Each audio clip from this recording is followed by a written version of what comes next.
With your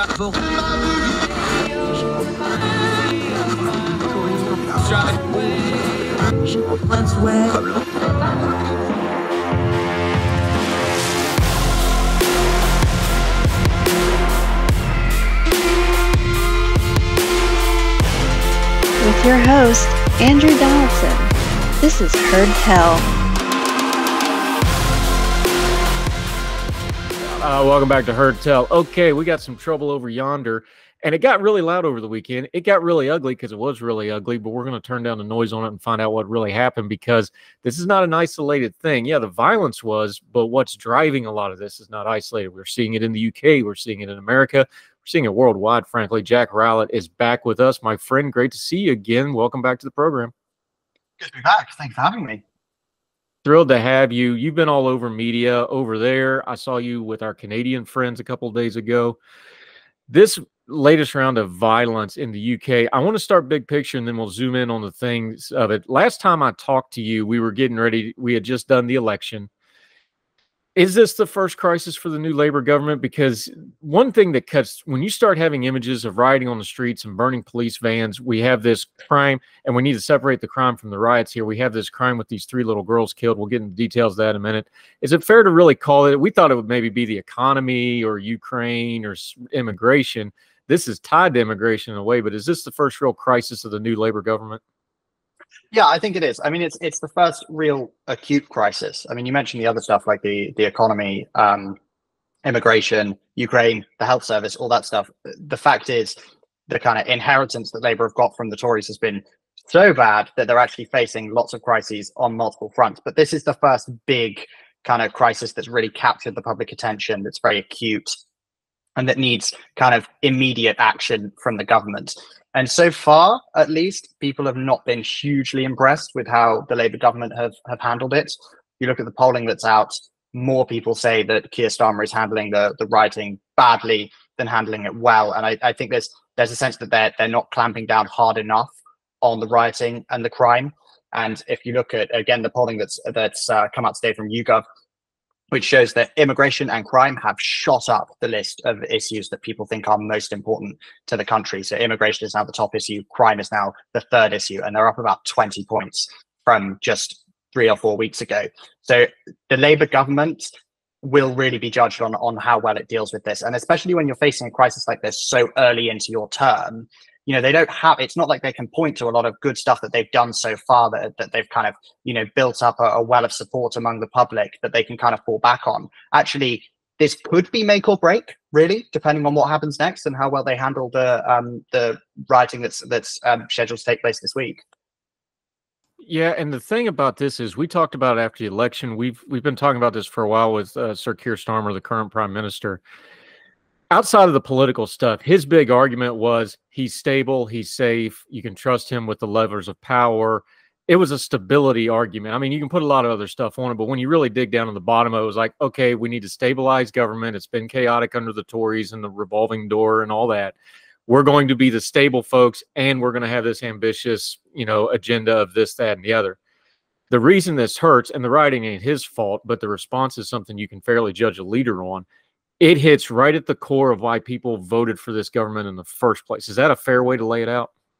Yeah, absolutely it is. And I think there's another thing as well, which is that Keir Starmer, before he came into politics, he was head of the Crown Prosecution Service in the UK, which is a kind of government organization which basically prosecutes people that you know, the police arrest people, they're charged, and then the Crown Prosecution Service kind of takes up the case.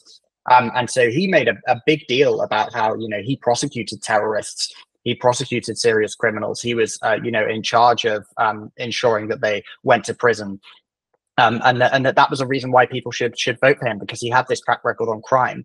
And actually, if you look, so that the last time Britain had any sort of riots on any sort of scale like this was in 2011. We had rioting in quite a few cities across the UK, and Keir Starmer was in charge of the Crown Prosecution Service then. So he was responsible for bringing a lot of those rioters to justice. And he's also pointed to that as being his track record and why people should trust him on this. So absolutely, it's that stability thing. And if we do see the rioting continue, if things continue to spiral out of control, then yeah, you potentially see an absolute decimation of support for Keir Starmer, because you're exactly right. That's why people supported him. And just so we have the background around Jack Rowlett joining us, explain for the U.S. and the international audience that maybe not be familiar, there's some real underlying stuff with the actual criminal justice system in England right now, whether it's the prison system, whether it's the local, look, the London Metropolitan Police is world famous. Everybody knows them, but they're actually a kind of an entity in and of themselves almost in the criminal justice system. And then you have all these local municipalities, local councils, all these local things. They've really been struggling. They've been hammered on things like funding. There's a lot of debate about how local policing is done. And then you put on top of that the prison thing that we talked about the last time you're here, because that gets into YIMBY NIMBY stuff. It's like, oh, we need more prisons. No, you can't put it where I live. You got to put it where this other guy lives. And then that guy says the same thing, and on and on and on you go. That's all underneath this, and that goes to part of the government turnovers, because this is something Labor had in their original stuff when they first laid out. It's like, here's where we're going to spend our money. Prisons was high on that list. Reforming some of this local policing was high on this list. So that part plays into this. Just explain it to the international audience, though, because they may not be familiar that there's a couple different layers to the criminal justice system in the UK, and they're not all working in concert right now, and that's a problem. Yeah, absolutely. So the criminal justice system in the UK is in an absolute mess, as you say. We've got problems with prisons because we haven't built enough prisons for a long time. So we just don't have enough prison cells. We don't have enough places to put people when they're convicted. And we've actually, one of the Labour government's first actions when it came into office was to say that they were going to release some criminals early, so about 2/3 or halfway through their sentence, because there's no room to put new criminals as we wait to build new prisons. So that's been a big problem. There's also a massive backlog in the courts. There's been huge rows between the previous Tory government and public prosecutors over their salaries, and there were strikes and kind of boycotts of overtime. And so that's led to a real backlog in terms of cases going through the court system. So it takes absolutely ages in a lot of cases to bring criminals to justice. And then you've got big problems in the police, because over the past 14 years or so, had massive cuts in funding to police, and particularly big cuts to community policing. So these are the police officers that are kind of specific neighborhoods in the UK. So you would kind of, have a community police officer or two or three, and you would kind of know their faces, and they would have, a relationship with the local community, and they would, they would be kind of be able to keep an eye on things. And because they knew their patch, they would be able to kind of assess when there was, tension stirring, what needs more attention, what doesn't need so much attention. And actually that has really been massively cut, and that's created a big disconnect between communities and the police. And then you've also got the fact that lots of these local authorities that you mentioned, so these local kind of municipal governments in the UK, a lot of funding for them has been cut. And so for things like people who are experiencing a mental health crisis, that used to be dealt with by local authority, municipal services. But because they've been cut so much, the police are then having to deal with those things now. And so they don't have as much time to do what they should be doing, which is fighting crime. So the whole system has completely fallen apart. There's a real sense as well that people are getting away with lots of crimes, that because the police are so overstretched, they're not investigating lots of thefts. Like if you get your bike stolen or your phone stolen or your house burgled, a lot of the time that just isn't investigated in the UK anymore, because they just don't have the numbers. And you can be able to use these, like, you Find My iPhone or whatever on your phone and say to the police, like, I know where my phone is, I know where the criminals have taken it, and they just won't do anything about it. They'll just give you a quote for your insurance. So there's a real loss of faith in the criminal justice system that's happened in the UK, particularly in the last decade, and that's the kind of backdrop against which these riots are happening. And what you're getting to there is the best policing we know from long experience in all of recorded human history is preventative policing. And when you have funding cuts, you just mentioned it, you don't get things that, well, this is a mental health issue or just a drunken guy issue, and those get escalated into violence, and now you got a criminal justice issue. That's the escalator at kind of the bottom of an inverse pyramid. And then when you have other institutional problems, like local funding for mental health care, local prisons having problems, and then it goes all the way up, and you could even loop in the debates over the NHS and that sort of thing. This is kind of the trigger point for a whole lot of the other stuff going on. Yeah, absolutely. I mean, you kind of have this problem across the whole of the British state at the moment, that we're not doing enough to prevent bad things from happening, whether that's preventing people from becoming sick, preventing them from committing crimes, preventing them from having, mental health difficulties, because the state capacity is so limited. And these things are all interconnected, because absolutely, if you don't have, youth clubs, for example, if you don't have services for local children, then they're more likely to be on the streets, up to no good, than if they've got access to that support, or they've got access to after school clubs, for example. So it really is, it's a kind of reflection of lots of different failings across the states, and fundamentally the British government and the British state just not being able to meet the needs of the people anymore, just not being there for them. Yeah, and that's a bad combination for peace and prosperity in a country.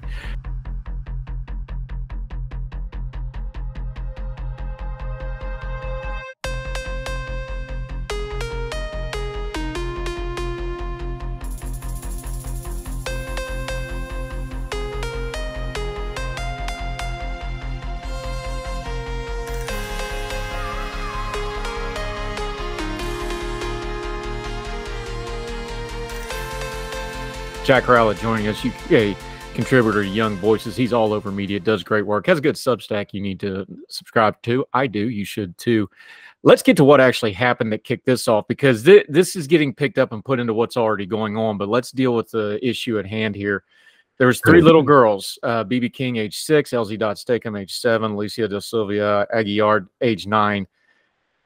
Boy, if you were writing a plot for something that would click all the cultural news boxes, this would do it. They're young children. They're at a Taylor Swift themed party or event, and a knifeman who we are told just turned 18, so he's being treated as a youth. We'll come back to that in a minute.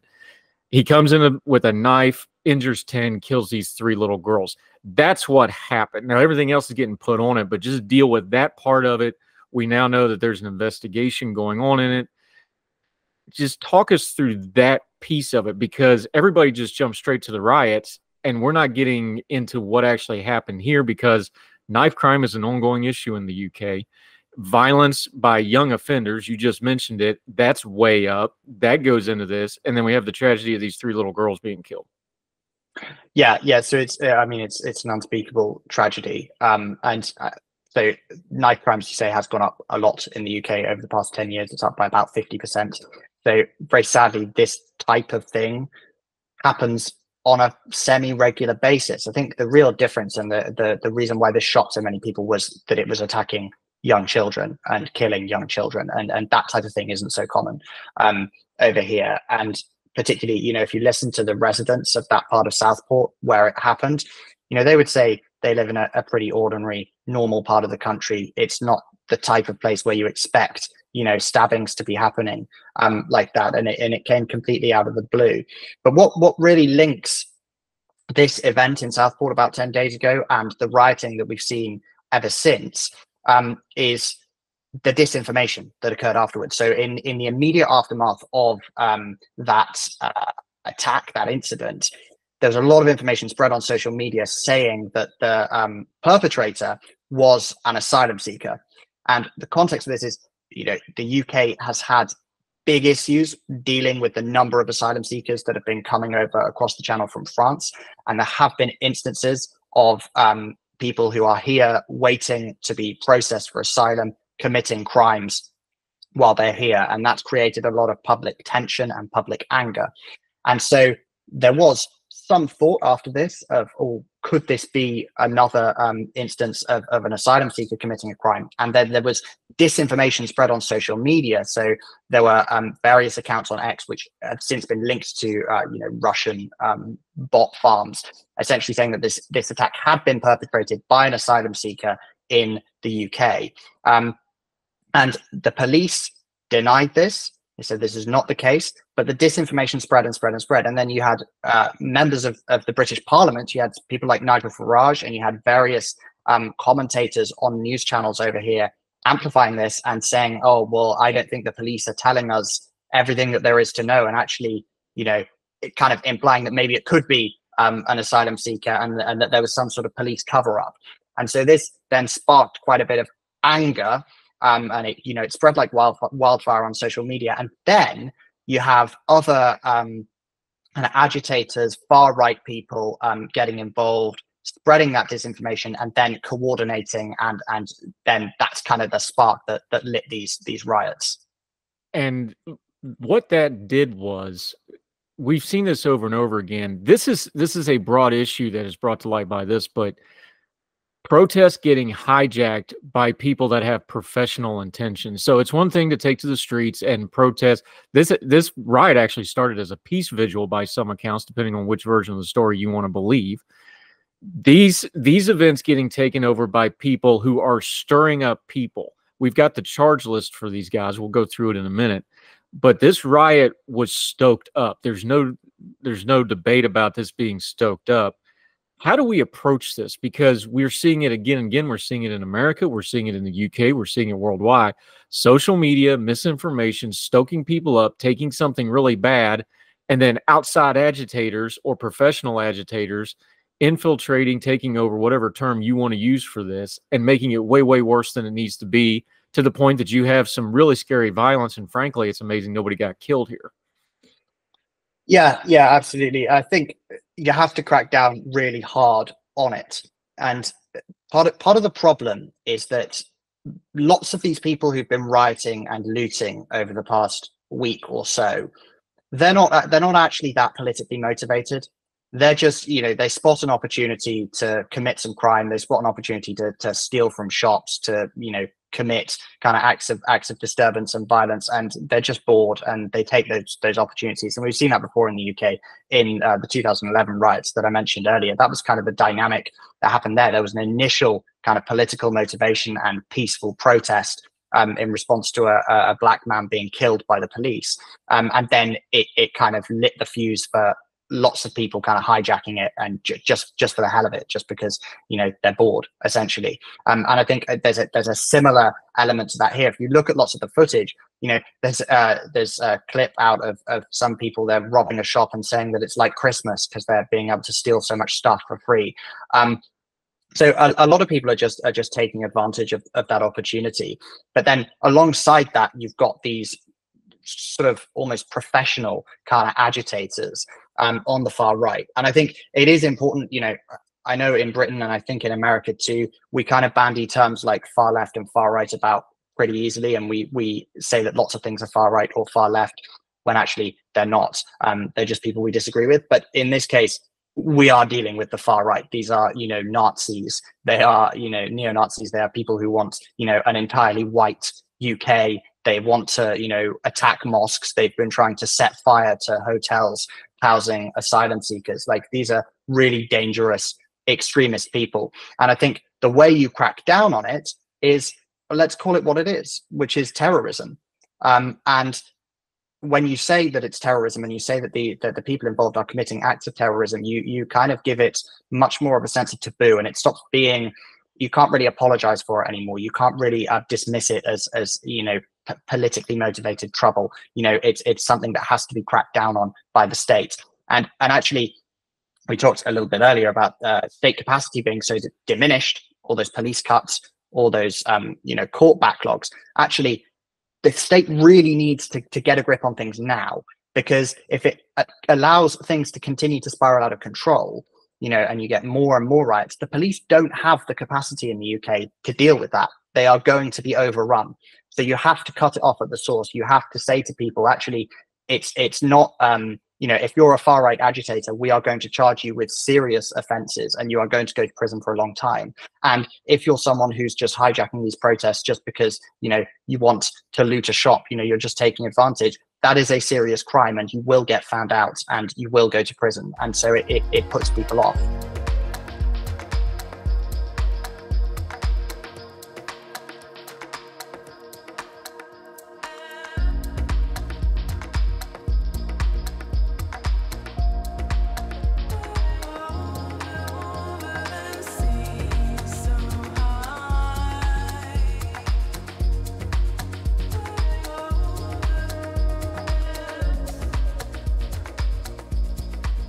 We have the first three people that went through the court system for these riots, Jack.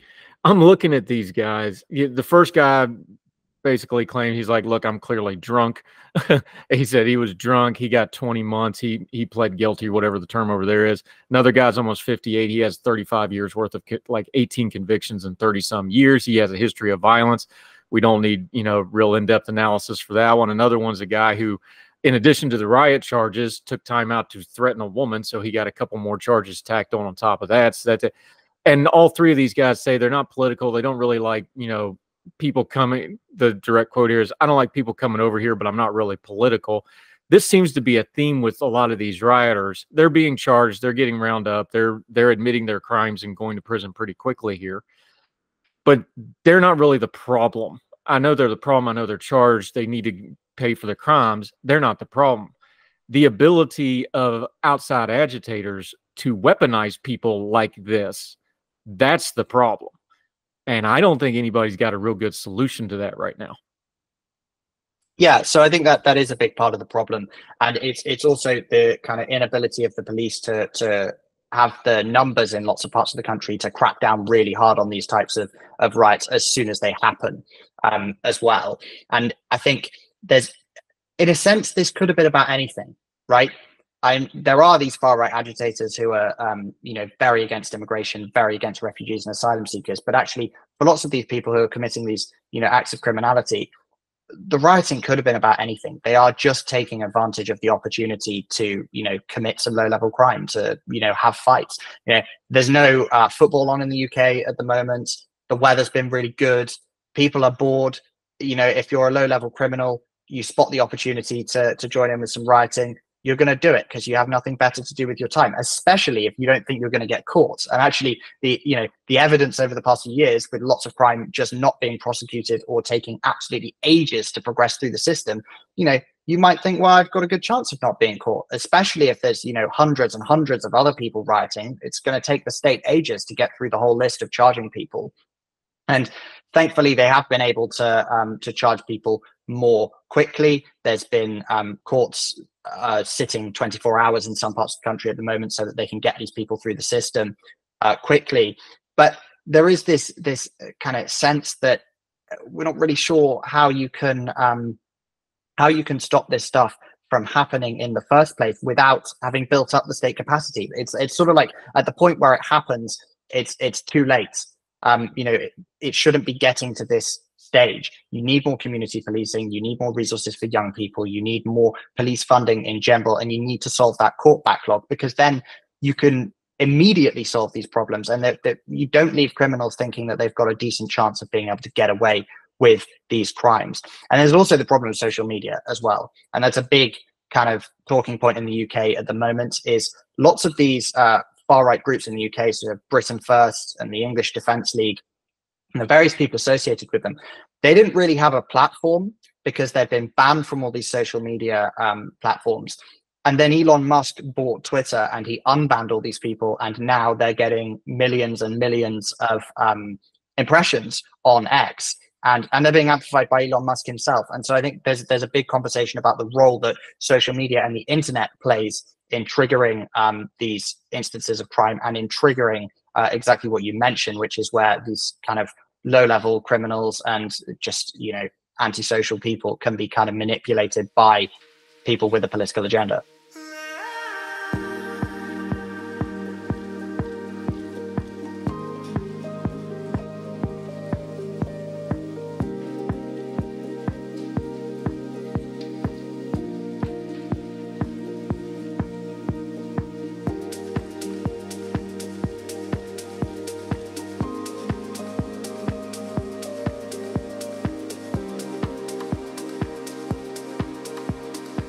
Yeah, Jack Rowlett joining us from over in the UK. You brought up Elon Musk.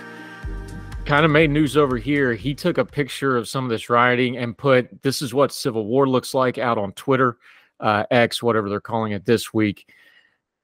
I got all kinds of thoughts about that, but how did it hit you? Because you're actually over there. This, at best, is not helping. At worst, is maliciously ignorant. I don't want to try to mind read, but I've got a long list of this man's actions, and I know he's got a lot of fans, and I know a lot of people like some of the, I like the SpaceX he does. I think that's fantastic for humanity. I think what he's doing with Twitter's a absolute mess. But when you're tweeting something like that, when you're that guy and you say things like that, you don't get to say you're ignorant, in my opinion. I don't think you can't do that, but he's doing it. And he seems pretty oblivious to the effect it has. And it's not just him. There's others. You mentioned the Nigel Farages of the world that are office holders now and should be held to that standard. How do we talk about that piece of it? Because people are like, oh, he's a star. Everybody likes him. People have strong opinions for and against an Elon Musk. But when somebody like that says this is what civil war looks like, and what you really have is a drunken riot that was fired up by outside agitators over a really complex political issue, how should somebody like me talk about like that? The talking heads. Let's just stick to you and me and what we do. How should we cover that? Do we go after Musk? Do we go after his business? I don't think you can shut down all of Twitter and X. I think they should have banned these people, but that's a business decision. How do we even talk about that piece of? Because Musk has got a lot of sway here and doesn't particularly care which way that swings. Yeah, I think it's really hard because it comes back to the debate about free speech. And I think a lot of what Musk has done with X is to kind of say, well, it's a space for anyone to be able to share all their thoughts and ideas, and we're not going to be really cracking down on different types of speech, as was the case under the previous ownership of Twitter, and as is the case on lots of other social media platforms. But I think it's because, you know, I'm pro free speech. I think you should be able to say what you like, but there's always that kind of point where you're inciting violence, and that's where it becomes unacceptable. And I think that is what Musk is doing. And that needs to be condemned, because it's not just the civil war comment that you mentioned. You know, he's been absolutely doubling down on it. He's come up with this two-tier Keir phrase. He's been kind of trolling Keir Starmer on X and saying that that the British police are kind of policing these white far-right thugs more than they're policing Muslims, for example, and really doubling down on that. And he's also, you know, amplifying the voices of, you know, quote tweeting people like Tommy Robinson, who is a real political extremist, far right. You know, he was founder of the English Defence League. He wants a white Britain. You know, he hates Islam. He is as extreme in political terms as you can get. And you have Elon Musk essentially normalizing that type of conduct by sharing this stuff, and it leads to millions and millions of impressions. And it's so hard, you know, it's so hard for us to respond to that, because you don't want to come across as, you know, that you want to clamp down on free speech, that you don't want ideas to be discussed and debated. And I don't think people like us want, you know, to be banning things or, you know, really over legislating about kind of conduct online and what you can say online. But then you look at the impact that this is having. You look at the enormous kind of network effects that you're seeing, where people are seeing this stuff on social media and then going out to riot. It leaves governments in a really impossible position, where actually they're probably going to have to step in and do something, but also any intervention they could make is going to have unintended consequences. You know where I fall on this with the free speech? Because I'm like you. I believe very strongly in free speech, especially America. You know, we have it right. We put it first in the Bill of Rights for a reason, right? It's supposed to be primary. But what people like Elon Musk want, and the people that he has, and you can follow the tracks on social media. I'm sorry, fanboys, if you don't like this, you just don't like it. Sorry, it's all out there. The people he follows, the people he retweets, the people he talks, he is marinating himself in really not good stuff. You can tell, because he wouldn't otherwise. And he's rich enough, he gets to pick and choose what he, you know, intakes. So I'm going to judge him thusly. But I'm just using him as an example here, because there's lots of other people too. When you really listen to them and you watch their actions, what they're talking about isn't free speech. They want consequence-free speech. They want their ideas to get full run without any consequences to them whatsoever, albeit advertising, which he's now threatening legal action. Good luck with that. Advertisers love to be sued. You can knock yourself out. Or like you said, these far extreme groups who were previously banned, they don't think they should get to be banned. They should get to say whatever they want. They want a consequence-free. So when we're talking free speech, if we get to it, I understand there's legal arguments and legal things on free speech in America and also in the UK. The UK's gone way too far, in my opinion, in some aspects. The US is threatening to.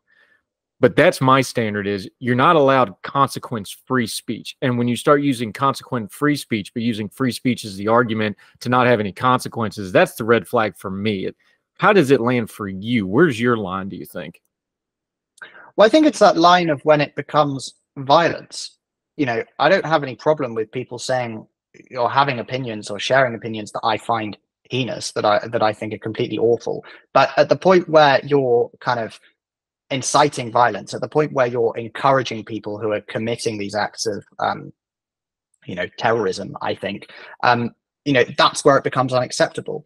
And at the point where you're promoting, it's essentially the accounts of people who are organizing this rioting and this disruption and this mass criminality, that's not free speech anymore. It's providing endorsements to the most awful kinds of action. And that's where it becomes unacceptable, because it's not like Elon Musk is talking about immigration or the problem of integrating immigrants into British society. He is actively fanning the flames. He is actively trying to spread the message of really dangerous, vile people, and that's a big problem. And you mentioned the UK kind of having gone too far in regulating this stuff, and I agree. And I think there is a bit of a worry now that the government is going to go even further. And we have had, people being arrested or charged in the UK for things they've said online, which are essentially opinions. And I think that's awful. But I think when you have something like this, it kind of gives the government permission almost to say, oh, well, this is what we've been talking about. This is why we need to regulate online spaces more. This is why we need to tell you what you can and can't say. And so I think people like Elon Musk, people who are notionally big defenders of free speech, do an enormous amount of harm to the cause of free speech, because they give their the opponents of free speech an enormous amount of ammunition to regulate what we can and can't say.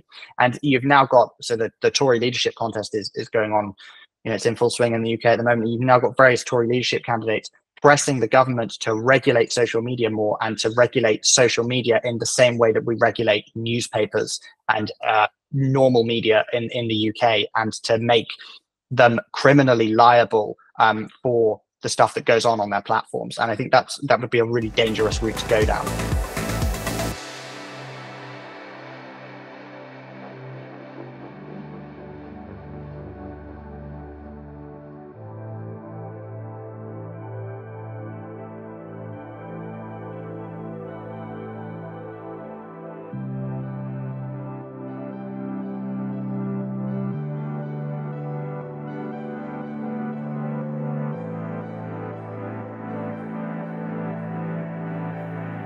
Yeah, Jack Rowlett joining us. This goes into something that's very big picture and a lot of what's going on in the world, but it's important to mark it right here is, you called rioters terrorists. I agree. Once you go to violence, that's terrorism. That's not even rioting anymore. That's not even protesting anymore.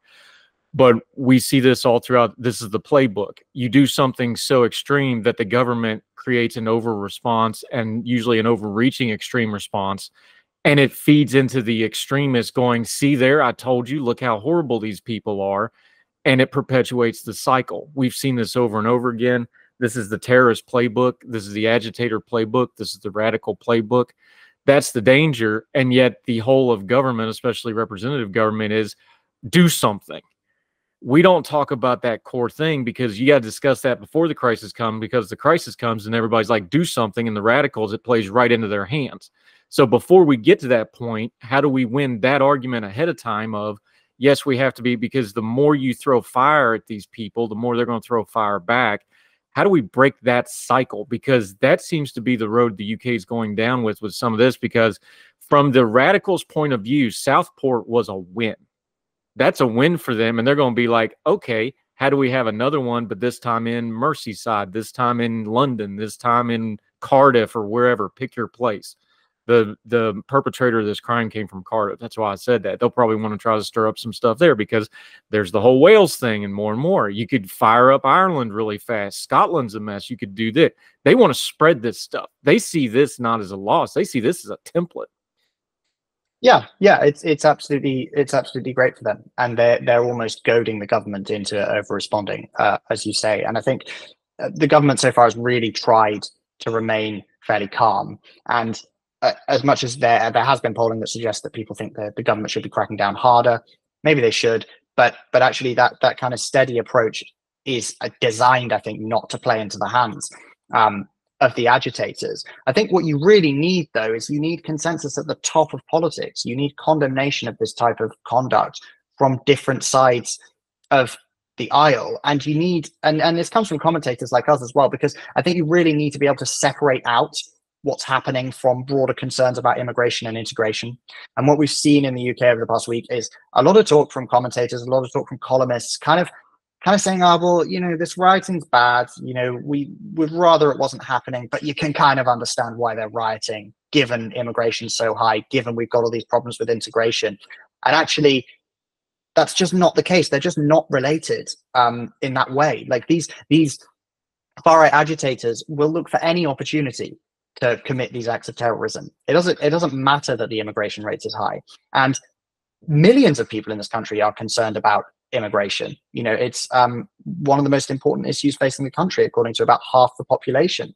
We should deal with the issue of immigration. We should deal with the issue of integration because those people care about it, not because terrorists and, you know, far-right agitators are trying to set hotels on fire. And you can't draw an equivalence between those two things. They are not related. You know, criminality is not related to legitimate political concerns, and the vast majority of people who have those concerns, vast majority, you know, are just ordinary people. They're not out on the streets burning things or committing crime. And the linking of these people who are doing this rioting at the moment, I think it kind of comes out of the like January the 6th kind of playbook of like linking what is, you know, a relative minority of Trump supporters, for example, to the rest of them, and then you tar them all with the same brush. And I think that's kind of happening here. There are certain commentators and certain politicians who are trying to link those two things together, and that creates more extremism, it creates more tension, and it creates more distance between people and politicians, and that makes it harder to bring people back together and to solve the problem. Yeah, Jack Rowlett joining us. Let's loop back to immigration for just a second, because here's the problem. You talk these far-right groups, you're not going, let's just have some honesty here real quick. You're not going to have an all-white Britain. Britain is going to get more and more demographically diverse, as most countries in the West will. America is doing the same thing. We have the latest census. You're going to get more and more diversity. You're going to need immigration. The way the UK is set up, with the way the government is structured with things like NHS, you have to have an expanding tax base to pay for all that, which means you either got to have a high birth rate, y'all don't got one, or you're going to need a lot of immigration, which you're going to need. This problem is not going away, because if you didn't have immigration, if they got what they wanted, your entire society would collapse. Sorry, that's just truth. That's math. That's not debatable. So how do you get these minority views? Because here's the problem. They play into the dark corners of human nature, and human nature is pretty much undefeated unless you work really, really hard at it. Does the country just not want to have that conversation about what immigration really means? It's not just our country's changing. It's like, no, we have to change or the country ceases to function as we know it. Is that just something that's avoided? Is it talked about? Is it taboo? Because you can see the financial cliff of this country coming in the UK, and the US has the same problem with its national debt and other things as well. You got to have a big tax base to pay for big government stuff. If you don't have that tax base, you got to import it. That's just the way this stuff works. But people don't want to talk about it in those terms. They want to talk about it in culture war terms. Yeah, absolutely. And I think that you use that word taboo, and that's it. There is this big taboo about talking about immigration and integration. And I think we talked about this 6 weeks ago or so when we were talking about the general election. You know, there's this kind of divide on the issue of immigration. You have kind of extremists on both sides. You have people like Nigel Farage, who would really like to eliminate all immigration, stop people from coming to this country. And then you have lots of progressives, kind of center-left people, liberals, who are kind of scared to talk about it, and they want more immigration, but they're not prepared to talk about issues of integration or how you can make immigration work. They want more immigration without talking about any of the issues that surround it. And most people in this country are in between those two extreme points, right? But there's a big overrepresentation of those two extreme points in big P politics, like in parliament. And so it's kind of led to this stagnation over the issue, because we can't have a proper debate about immigration, because if you have concerns about immigration, you're labeled a racist. And if you're person who says, well, I think we actually do need some immigration because our, dependency ratio, we've only got about, we've got less than 3 workers per dependent now, compared to over 4 25 years ago, and it's going to fall to 2 by 2050. We need to expand the tax base. Our birth rate is falling, as you say. We need people.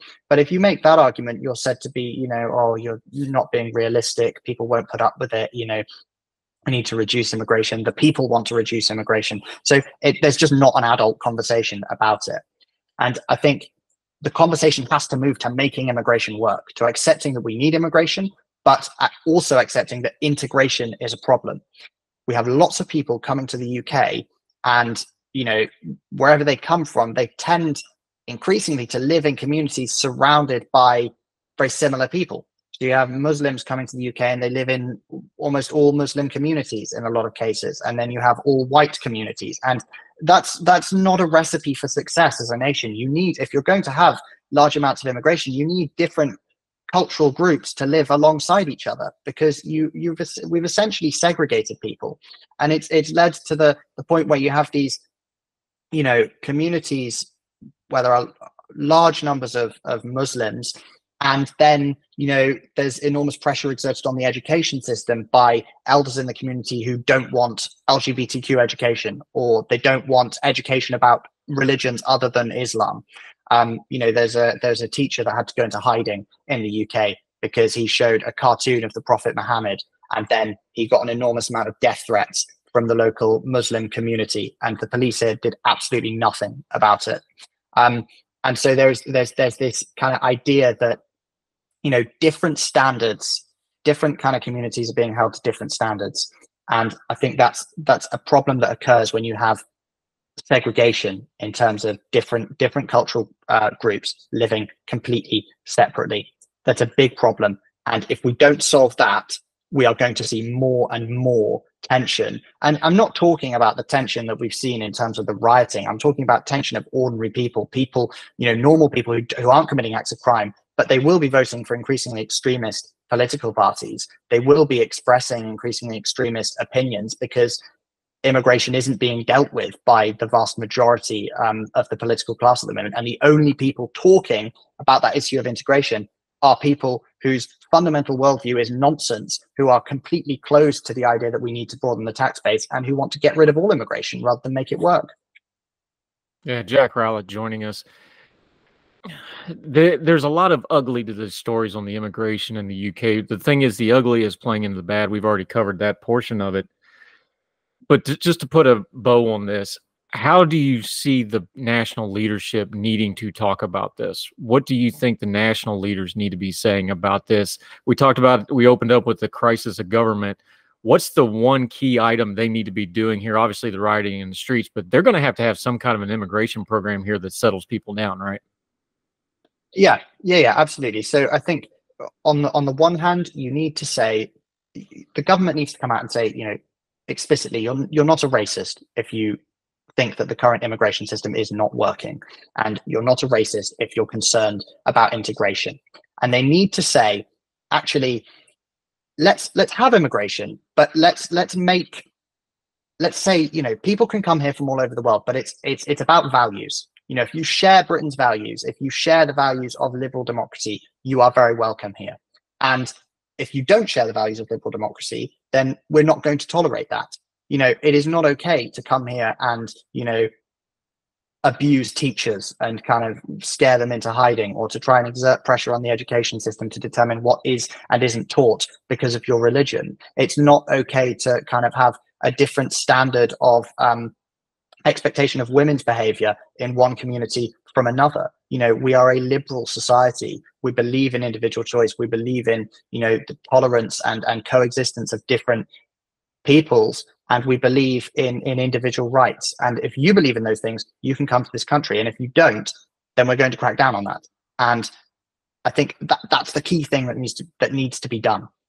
It has to move to being a values-based thing, because when I think for for lots of the people who really want to reduce immigration, they almost think that the problem of integration is innate, right? That people from other parts of the world are never going to be British, or they're never going to fit in with the British way of life because those cultural differences are completely embedded. And I don't think that. And I don't think most people think that. But I think you have to confront the issue that while those differences aren't innate, those differences do exist, and you need to solve them, and you need to integrate those communities. And that will happen in the education system. It will happen by challenging attitudes, and it will happen by ensuring, I think maybe we need to look towards what the Danish have done in this regard, to ensuring that communities are a mixture of different cultural groups rather than having, you know, white neighborhoods, Muslim neighborhoods, Hindu neighborhoods, etc. Because in lots of parts of the country, that is increasingly what's happening. Yep, he's Jack Nostalgic on Twitter. Otters and Insights is the Substack. Make sure you're following. We're going to keep having you back, buddy, because you do good. Tough topic. You did good talking through it. We'll keep an eye on these developments. Jack Rowlett, appreciate your time, sir. Thank you so very much. Thank you. Yes, sir. All the music on Heard Tell is provided under a Creative Content license from monstercat.com.